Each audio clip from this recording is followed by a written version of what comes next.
Friends, welcome back to excellent academics. SSLCയുടെ കേരള പാഠാവലി എന്ന ടെക്സ്റ്റ് ബുക്കിലെ ഫസ്റ്റ് ചാപ്റ്റർ ആയിട്ടുള്ള ലക്ഷ്മണ സാന്ത്വനമാണ് നമ്മൾ ഇന്നിവിടെ നോക്കാൻ പോകുന്നത്. എഴുത്തച്ഛന്റെ അധ്യാത്മരാമായണം കിളിപ്പാട്ടിലെ ലക്ഷ്മണോപദേശം എന്ന ഭാഗത്ത് നിന്നാണ് ലക്ഷ്മണ സാന്ത്വനം എടുത്തിരിക്കുന്നത്. ശ്രീരാമചന്ദ്രന്റെ പട്ടാഭിഷേകം മുടങ്ങിയതിനാൽ കോപാകുലനായ ലക്ഷ്മണൻ ത്രിലോകം മുഴുവൻ ചുട്ട് ചാമ്പലാക്കുവാൻ ഒരുങ്ങുകയാണ്. ഇതറിഞ്ഞ് ശ്രീരാമൻ ലക്ഷ്മണനെ സാന്ത്വനിപ്പിക്കുന്നതാണ് പാഠഭാഗം. ഇങ്ങനെ ലക്ഷ്മണൻ കോപാകുലനാവാനായിട്ട് ഒരു കാരണമുണ്ട്, അതിന് പിന്നിലൊരു കഥയുണ്ട്. ആദ്യം അതെന്താണെന്ന് നോക്കാം. പണ്ട് അയോധ്യ ഭരിച്ചിരുന്ന ദശരഥൻ എന്ന് പറയുന്ന മഹാരാജാവിന് 3 ഭാര്യമാരാണ് ഉണ്ടായിരുന്നത്: കൗസല്യ, സുമിത്ര, കൈകേയി. ഇവർക്ക് 3 പേർക്കും കൂടി 4 മക്കളും ഉണ്ടായിരുന്നു: ശ്രീരാമൻ, ലക്ഷ്മണൻ, ശത്രുഘ്നൻ, ഭരതൻ. ഇവനിങ്ങനെ സന്തോഷത്തോടുകൂടി ജീവിച്ചുകൊണ്ടിരുന്ന കാലത്ത് പണ്ട് ദേവലോകത്ത് ഒരു യുദ്ധം ഉണ്ടായി. ഈ യുദ്ധത്തിൽ പങ്കെടുക്കാനായിട്ട് നമ്മുടെ ഈ ദശരഥൻ മഹാരാജാവ് പോവുകയാണ്. അങ്ങനെ യുദ്ധത്തിൽ പങ്കെടുത്തുകൊണ്ടിരുന്നപ്പോൾ ദശരഥൻ മഹാരാജാവ് സഞ്ചരിച്ചിരുന്ന ആ രഥത്തിന്റെ ചക്രം ഇളകിപ്പോയി. ആ രഥത്തിന്റെ ചക്രത്തിന്റെ ആണി എന്ത് ചെയ്തു പോയി? ഇളകിപ്പോയി. അപ്പോൾ അങ്ങനെ ചക്രത്തിന്റെ ആണി ഇളകിപ്പോയി എന്ത് സംഭവിക്കും? ദശരഥ രാജാവ് ആ ഒരു യുദ്ധത്തിൽ തോക്കും അല്ലെ? അപ്പൊ അങ്ങനെ തോക്കാണ്ടിരിക്കാൻ വേണ്ടിയിട്ട് തന്റെ ഭാര്യയായിട്ടുള്ള കൈകേയി എന്ത് ചെയ്തു? തന്റെ ചൂണ്ടാണി വിരൽ കൊണ്ട്, തന്റെ ചെറുവിരൽ കൊണ്ട് ആ ആണിക്ക് പകരം ആ ഒരു ഇളകിപ്പോയ ചക്രത്തിലേക്ക് തന്റെ കൈ വെച്ചു കൊടുക്കുകയാണ്. അതുവഴി അപ്പം എന്ത് ചെയ്യും? ആ രഥം വീഴുന്നില്ല, ഈ യുദ്ധത്തിൽ ആര് പരാജയപ്പെടുന്നില്ല? ഈ രാജാവ് പരാജയപ്പെടുന്നില്ല. അങ്ങനെ രാജാവിനെ ആ ഒരു യുദ്ധം ജയിക്കാൻ സഹായിച്ചത് കൊണ്ട് രാജാവ് എന്ത് ചെയ്യാണ്? സ്വന്തം ഭാര്യയ്ക്ക് 2 വരങ്ങൾ നൽകുകയാണ്. അങ്ങനെ കൈകേയിക്ക് 2 വരങ്ങൾ നൽകാനായിട്ടുള്ള അവസരം മഹാരാജാവ് കൊടുക്കുകയാണ്. അപ്പൊ കൈകേയി എന്ന് പറഞ്ഞു, എനിക്ക് ഇപ്പൊ നിലവിൽ ഒരാവശ്യങ്ങളും ഇല്ല, അതുകൊണ്ട് എനിക്ക് ആവശ്യം വരുന്ന ഒരു സന്ദർഭത്തിൽ ഞാൻ ഈ വരങ്ങൾ ചോദിച്ചോളാം. അങ്ങനെ കാലങ്ങൾ കടന്നുപോയി. കൈകേയിക്ക് മറ്റു യാതൊരു ആവശ്യങ്ങളും വന്നില്ല. തന്റെ പുത്രന്മാരെല്ലാം വളർന്നു വലുതായി. അയോധ്യയിലെ രാജാവായിട്ടുള്ള ദശരഥ മഹാരാജാവ് എന്ത് ചെയ്തു? കാലം കഴിഞ്ഞു പോയി. അദ്ദേഹം വയസ്സായപ്പോൾ എന്ത് ചെയ്തു? തന്റെ മകനായിട്ടുള്ള ശ്രീരാമനെ അവിടുത്തെ ഒരു രാജപദവി ഏൽപ്പിക്കാൻ അദ്ദേഹം തീരുമാനിക്കുകയാണ്. അപ്പൊ അങ്ങനെ ശ്രീരാമൻ എന്ന് പറയുന്നത് കൗസല്യയുടെ മകനാണ്. ശ്രീരാമനെ മഹാരാജാവാക്കിയാല് അവിടുത്തെ സർവ്വ അധികാരവും ആരുടെ കയ്യിലാവും? കൗസല്യയുടെ കയ്യിലാവും. അത് ആർക്കിഷ്ടപ്പെട്ടില്ല? കൈകേയിക്ക് ഇഷ്ടപ്പെട്ടില്ല. തന്റെ മകനായ ഭരതനെ മഹാരാജാവാക്കിയാല് എല്ലാ സർവാധികാരവും ആരുടെ കയ്യിലാവും? കൈകേയിയുടെ കയ്യിലാവും എന്ന അസൂയ കൊണ്ട് കൈകേയി എന്ത് ചെയ്തു? ദശരഥ മഹാരാജാവിനോട് പണ്ട് തന്ന വരമായിട്ട് ഇത് ചോദിക്കുകയാണ്. നമ്മുടെ മകനായിട്ടുള്ള ഭരതനെ എന്ത് ചെയ്യണം? രാജാവാക്കണം. അപ്പൊ ദശരഥ മഹാരാജാവ് എന്ന് പറയുന്നത് ഭയങ്കര അഭിമാനിയാണ്. അദ്ദേഹം കൊടുത്ത വാക്ക് തെറ്റിക്കില്ല.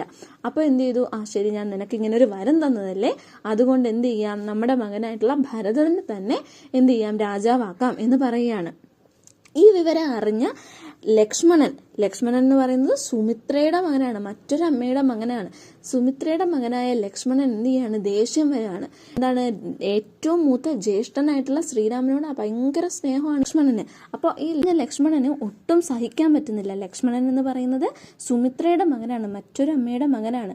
എന്നിട്ട് കൂടി ലക്ഷ്മണൻ ഇത് സഹിക്കാൻ പറ്റുന്നില്ല. ഭീമനെ തോപ്പിച്ചിട്ടായാലും ശരി എന്ത് ചെയ്യും? ശ്രീരാമന് തന്നെ ഈ ഒരു രാജപദവി നേടിക്കൊടുക്കും എന്ന് പറഞ്ഞ് കോപാകുലനായി നിൽക്കുകയാണ് ലക്ഷ്മണൻ. അങ്ങനെ കോപാകുലനായി നിൽക്കുന്ന ലക്ഷ്മണനെ ജീവിതത്തിലെ സത്യങ്ങൾ പറഞ്ഞ് മനസ്സിലാക്കി കൊടുക്കുകയാണ് ശ്രീരാമൻ ചെയ്യുന്നത്. പാഠഭാഗത്തിലേക്ക് പോവാം. വത്സ സൗമിത്ര കുമാര നീ കേൾക്കണം, മത്സരാദ്യം വെടിഞ്ഞെന്നുടെ വാക്കുകൾ. വത്സ, സൗമിത്രേ, സുമിത്രയുടെ പുത്ര, നീ കേൾക്കണം. നിന്റെ മത്സര ബുദ്ധിയൊക്കെ വെടിഞ്ഞിട്ട് നീ മത്സര ബുദ്ധി ഒന്നും നോക്കാണ്ട് നീ എന്ത് ചെയ്യാ? ഞാൻ പറയുന്നത് കേൾക്കുക. നിന്നുടെ തത്വം അറിഞ്ഞിരിക്കുന്നത് മുന്നമേ ഞാനിടോ. നിന്നുള്ളിൽ എപ്പോഴും എന്നെക്കുറിച്ചുള്ള വാത്സല്യപൂരവും നിന്നോളമില്ല മറ്റാർക്കുമെന്നുള്ളതും നിന്നാൽ അസാധ്യമായുള്ളൊരു കർമ്മവും നിർണയമെങ്കിലും എന്നത് കേൾക്ക നീ. നിന്റെ മഹിമകളെല്ലാം എനിക്കറിയാം. നീ വലിയ ധീരനാണ്. നിന്നെ കൊണ്ട് എന്ത് ചെയ്യാൻ പറ്റും? ഭരതനെ തോൽപ്പിച്ച് എനിക്ക് രാജ്യം വാങ്ങിത്തരാൻ പറ്റും എന്നുള്ള കാര്യങ്ങളൊക്കെ എനിക്കറിയാം. നിന്റെ മനസ്സിൽ എന്നെ പറ്റിയുള്ള സ്നേഹം ഉള്ളത് കൊണ്ടാണ് നീ ഇങ്ങനെയൊക്കെ ചിന്തിക്കുന്നതും എന്ന് എനിക്കറിയാം. എന്നാലും നീ എന്ത് ചെയ്യുക? ഞാൻ പറയുന്നത് ദയവായി ഒന്ന് കേൾക്കുക. ദൃശ്യമായുള്ളൊരു രാജദേഹാദിയും വിശ്വവും നിശേഷ ദാനധനാദിയും സത്യമെന്നാകിലേൽ തൽപ്രയാസം തവ യുക്തമല്ലായകിൽ എന്തിനാൽ ഫലം. നിനക്ക് എന്നോട് ഇത്രയും സ്നേഹമുള്ളത് കൊണ്ടാണ് നീ ഈ രാജ്യം എനിക്ക് വാങ്ങിത്തരാൻ വാശി പിടിക്കുന്നത്. പക്ഷെ ഈ ലോകം, രാജ്യം, ധനം ഇതൊന്നും സത്യമല്ല, ഇതൊന്നും നിലനിൽക്കുന്നതുമല്ല. അങ്ങനെ സത്യമല്ലാത്ത, നിലനിൽക്കാത്ത കാര്യം എനിക്ക് വാങ്ങിത്തന്നിട്ട് എന്താണ് പ്രയോജനം എന്ന് ശ്രീരാമൻ ലക്ഷ്മണനോട് ചോദിക്കുകയാണ്. ശ്രീരാമന്റെ തത്വചിന്താപരമായ സമീപനമാണ് നമ്മളിവിടെ കാണുന്നത്. അടുത്തത് ഈ ഒരു പാഠത്തിലെ പ്രധാനപ്പെട്ട വരികളാണ്, ശ്രദ്ധിക്കുക. ഭോഗങ്ങളെല്ലാം ക്ഷണപ്രഭാചഞ്ചലം വേഗേന നഷ്ടമാം ആയുസ്സും ഓർക്കിനി. നമ്മുടെ ജീവിതത്തിലെ എല്ലാ സുഖങ്ങളും അഥവാ ഭോഗങ്ങളും ക്ഷണപ്രഭാചഞ്ചലമാണ്. അതായത് എന്താണ്, ഒരു മിന്നൽ വരികയും പോവുകയും ചെയ്യുന്ന വേഗത്തിലാണ് നമ്മുടെ ജീവിതത്തിലേക്ക് സുഖങ്ങൾ വരിക. സുഖം കിട്ടിയാൽ അത് ആ നിമിഷം തന്നെ എന്ത് ചെയ്യും, തിരിച്ചു പോകും. അത് ഒരിക്കലും നിലനിൽക്കുന്ന ഒന്നല്ല. അടുത്ത വരികളിലേക്ക് പോവാം, അതും വളരെ പ്രാധാന്യമുള്ളതാണ്. വഹിനി സംതപ്ത ലോഹസ്താംബു ബിന്ദുന സന്നിഭം മർത്യജന്മം ക്ഷണഭംഗുരം. മനുഷ്യന്റെ ആയുസ് ചുട്ടുപഴുത്ത ലോഹ കഷ്ണങ്ങളിലേക്ക് ഒരു തുള്ളി ജലം വീഴുന്നത് പോലെയാണ്. ചുട്ടുപഴുത്ത് കിടക്കുന്ന ലോഹകഷ്ണത്തിലേക്ക് ഒരു തുള്ളി ജലം വീണാൽ എന്താ സംഭവിക്കുക? അത് വീണു എന്ന് പോലും അറിയാൻ പറ്റില്ല. ലോഹകഷ്ണത്തിന് ഒന്നും സംഭവിക്കില്ല. അത്രയും നിസ്സാരമാണ് മനുഷ്യന്റെ ആയുസ്.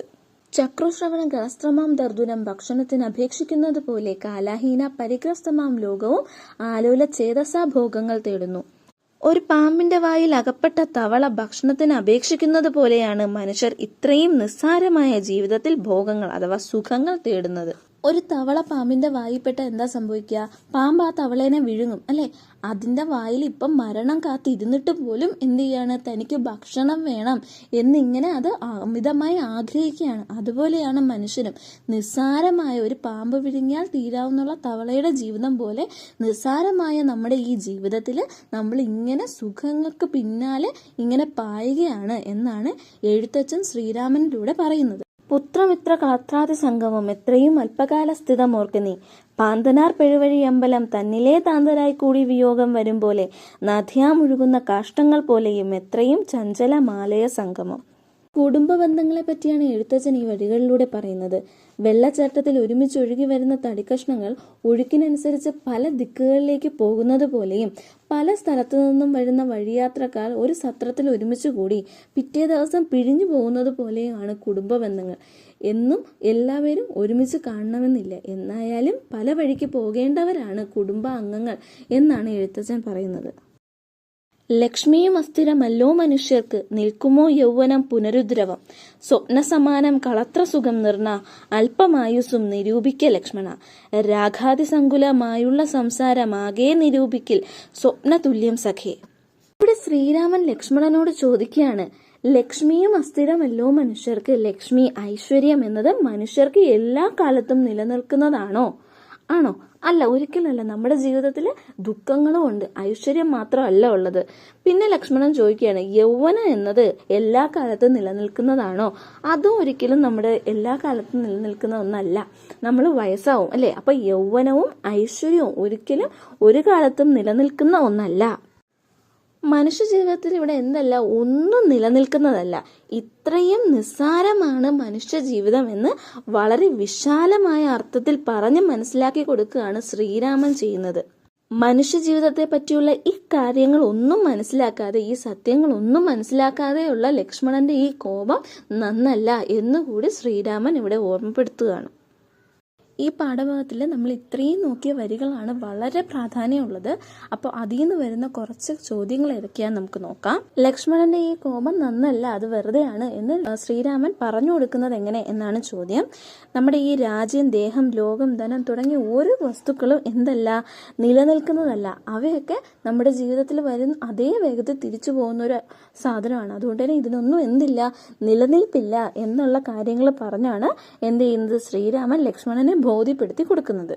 അടുത്ത ചോദ്യം, മനുഷ്യന്റെ ജന്മം ക്ഷണികമാണ് എന്ന് ശ്രീരാമൻ ബോധ്യപ്പെടുത്തുന്നത് എങ്ങനെ?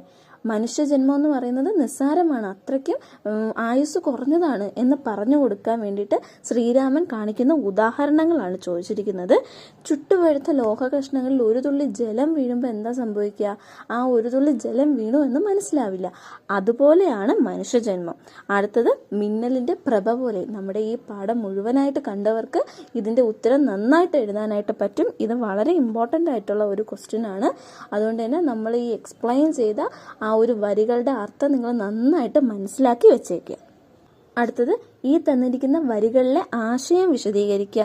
അല്ലെങ്കിൽ മനുഷ്യർ സുഖങ്ങൾക്ക് പിന്നാലെയാണ് സഞ്ചരിക്കുന്നത് എന്നതിനെ പറ്റി ലഘു ഉപന്യാസം തയ്യാറാക്കുക എന്നുള്ള രീതിയിലായിരിക്കും ചോദ്യം വരുന്നത്. 2 ചോദിച്ചാലും ഉത്തരം ഒന്ന് തന്നെയാണ് അല്ലെ. പാമ്പിന്റെ വായിൽ അകപ്പെട്ടു പോകുന്ന തവള എന്ത് ചെയ്യാണ്?